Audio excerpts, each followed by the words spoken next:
Check this out. We've got Scimandan here attempting to defend the build quality of the lunar lander, essentially one of my old videos. So we've got Dan trying to defend the build quality of the lunar lander, yet claiming that this is a flat Earth fail. I've asked Dan this question many times. How is him defending space pantomime? How does that mean that demonstrable reality has failed? And of course, it's a question Dan seems not to be in a hurry to answer, strangely enough. But let's entertain Dan and his delusions, and let's let Dan's heroes at NASA actually crush his own points. So let's have a look.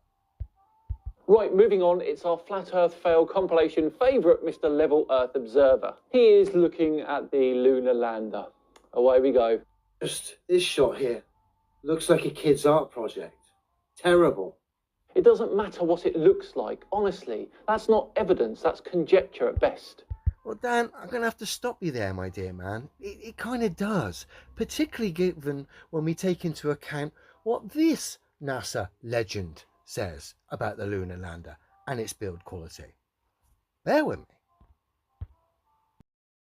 If you really took your finger and poked hard at it, you could poke right through the outer skin of the spacecraft. It was about the thickness of 2 layers of aluminum foil. But it's the kind of thing that you were reasonably cautious that you didn't jab any pointed objects through. Even Dan's heroes are now making him look silly. Anyway, back to Dan. Looks like a kid's art project. Terrible. It doesn't matter what it looks like, honestly. That's not evidence, that's conjecture at best. I could do better myself, blindfolded, having consumed a bag of wild mushrooms and not having a clue where I was or what I was doing. I could still knock something up better than this tosh. No, you really couldn't, Leo. I doubt you could without any of those things. In fact, I know you couldn't. See how touchy our friend gets here over that build quality? The skin of the lunar module is so thin that you could punch a hole right through it. The skin, the aluminum alloy skin of the crew compartment was about 12 thousandths of an inch thick. That's equivalent to about 3 layers of Reynolds wrap that you would. So it's gotten so bad for people like Scimandan, who's supposedly a science channel online, one that defends the globe. But it's got so bad for people like Dan that he has to attempt to defend terrible space pantomime. And in that failed attempt, somehow claim a result that flat Earth has failed.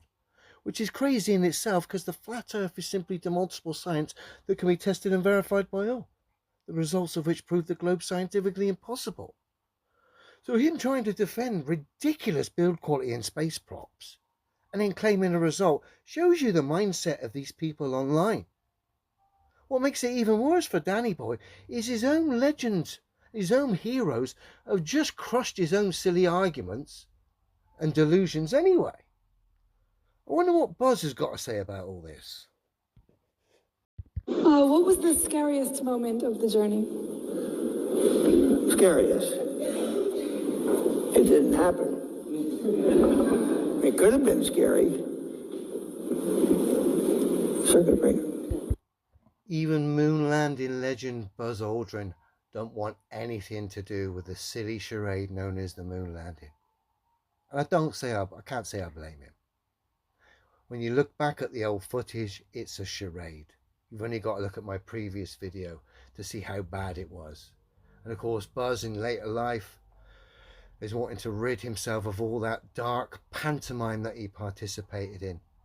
Like I say, it's only delusional channels online that get bumped up by the algorithms that have got the cheek to attempt to defend something so ridiculous as the moon landing and actually claim a result that the flat Earth, which is simply demonstrable reality, has failed. Yet Dan's so delusional, he doesn't realize his own heroes have made him and the globe look silly. Ugh, dear.